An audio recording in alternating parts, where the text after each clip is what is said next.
اللهم عجل وليك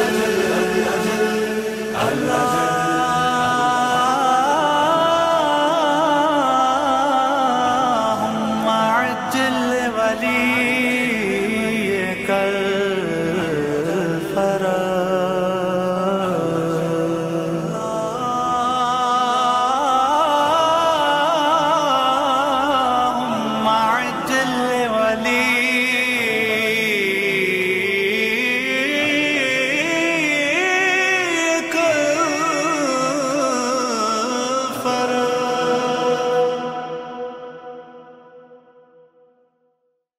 اعوذ باللہ من الشیطان الرجیم بسم اللہ الرحمن الرحیم وصلی اللہ علی محمد وآلہ الطاہرین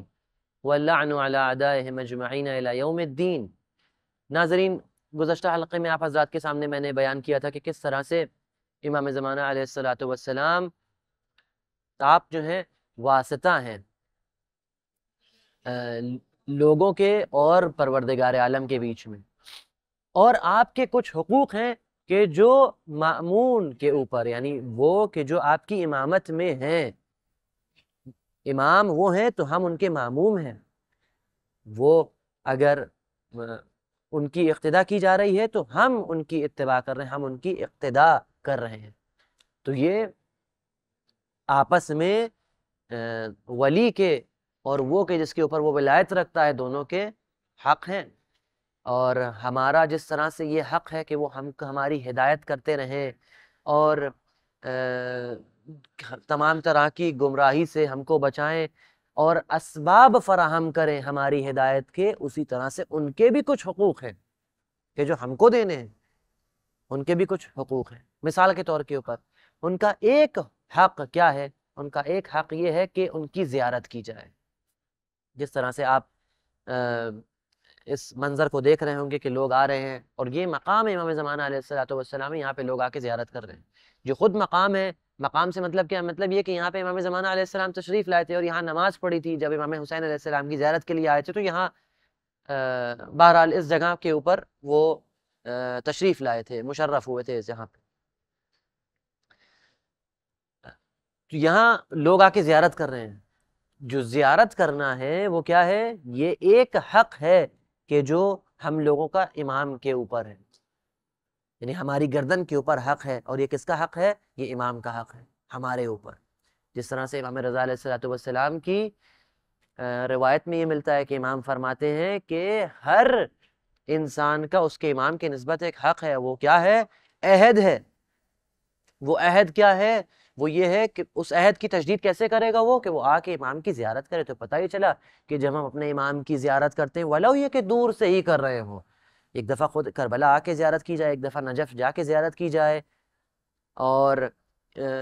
کاظمین اور سامرہ اور مشہد جا کے زیارت کی جائے، ایک دفعہ نہیں، ولو یہ کہ دور سے زیارت ہو رہی ہے، یا امام زمانہ علیہ السلام کی زیارت کہیں سے بھی ہم بیٹھ کے کر رہے ہیں، یہ خود زیارت کرنا یہ کیا ہے؟ یہ تجدید عہد ہے۔ یہ جو ہم نے ان سے بیعت کی ہے، یہ اس کو ہم رینیو کر رہے ہیں، بار بار اس کو رینیو کر رہے ہیں،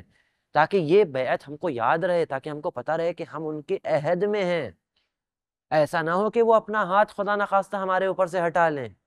اور کہہ دیں کہ تمہاری ہماری کوئی ذمہ داری نہیں تمہارے اوپر۔ نہیں، بلکہ ہم اپنے آپ کو ان کی بیعت میں جب مانتے ہیں، مطلب کیا؟ مطلب یہ کہ ہم اپنے ہاتھ کو ان کے دامن کو اپنے ہاتھ سے پکڑے ہیں، اپنے ہاتھ کو ان کے ہاتھ میں دیے ہوئے ہیں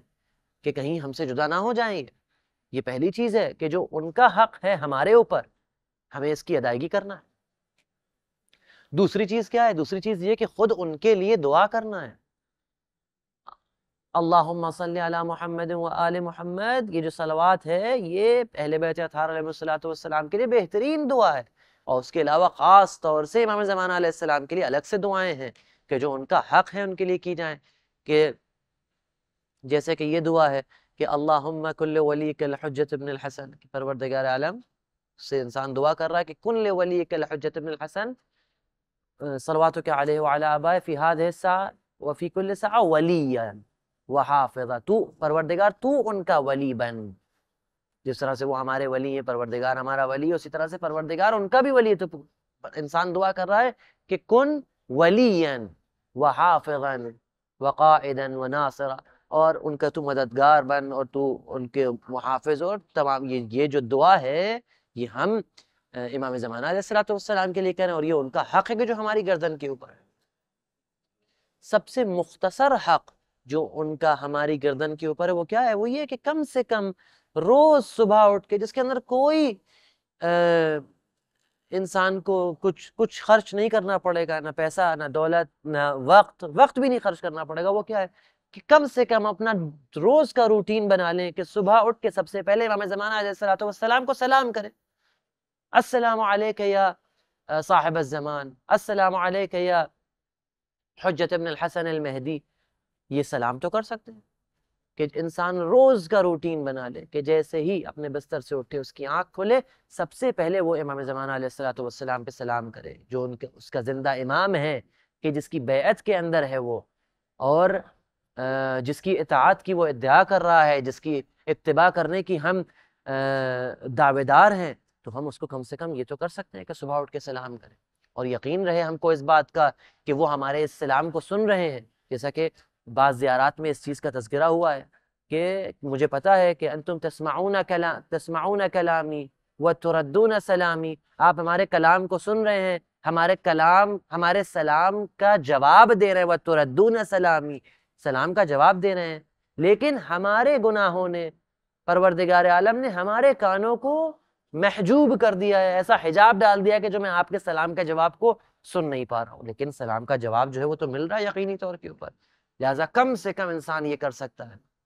بھلو یہ کہ آپ کہیے کہ زیارت پڑھنے میں ٹائم لگے گا، روز نہیں پڑھ سکتے، خالی جمعے کے دن پڑھیں گے، دعا کبھی کبھی پڑھ دیں گے، لیکن سلام کرنے میں تو وقت نہیں لگتا۔ لیکن یقین جانے انسان اس بات کے اوپر اعتقاد رکھے کہ صرف اس مختصر سے سلام سے کیسا وسیع ارتباط بنے گا امام زمانہ علیہ السلام میں اور اس شخص میں، اور کتنے ایسے گناہ ہیں کہ جن سے اس کو یہ سلام، مختصر سے سلام کرنا، اس کو ان گناہوں سے روک لے گا۔ کیونکہ جب یہ زبان روز صبح امام زمانہ علیہ السلام کے سلام سے معطر ہوگی تو پھر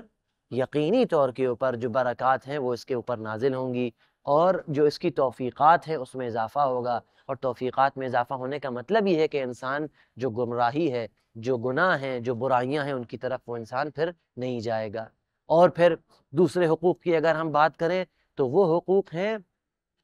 کہ جو امام زمانہ علیہ السلام کے رسول کی قرابت داری سے ہے۔ قُلْ لَا أَسْأَلُكُمْ عَلَيْهِ أَجْرًا، کہہ دیجئے کہ مجھے تم سے اپنی رسالت کے بدلے میں کچھ نہیں چاہیے، إِلَّا الْمَوَدَّةَ فِي الْقُرْبَى، مگر یہ کہ تم میرے قربا سے مودت کرو۔ تو اس وقت رسول اکرم کا سب سے قریبی جو شخصیت جو ہمارے درمیان زندہ ہیں وہ امام زمانہ علیہ السلام ہے، لہٰذا ان سے مودت کرنا اور ان کی شدید محبت رکھنا یہ ان کا حق ہے جو ہمارے اوپر ہے۔ اگر ہم اس حق کو انہیں نہیں دے پائیں گے، گویا یہ کہ ہم نے رسول اکرم کے حق کی ادائیگی نہیں کی ہے، رسول اکرم کے حق کو ہم ادا نہیں کر سکے ہیں۔ لہٰذا مہم ترین چیز یہ ہے کہ ان کے حقوق کو ادا کیا جائے ان کی محبت کے ذریعے سے، کہ جب کب ہوگی کہ جو ان کی مناسبات ہیں، کہ جو اوکیزنز ہیں کہ جس میں امام زمانہ خوش ہوتے ہیں اس میں ہم خوش ہوں، اور جس میں وہ غمگین ہوتے ہیں اس میں ہم غمگین ہوں، اور ساتھ ہی ساتھ جو ان کے حقوق جو واجب ہیں شرعی طور کے اوپر، جو خمس و زکوٰۃ ہے، ان کو ادائیگی کرنا بھی ہم سب کا فرض ہے۔ پروردگار عالم ان تمام حقوق کی ادائیگی کی توفیق ہم کو عطا فرمائے، اور ہمارے امام کے ظہور میں تعجیل عطا فرمائے۔ وصلی اللہ علی محمد وآلہ الطاہرین۔ اللهم اعد لولي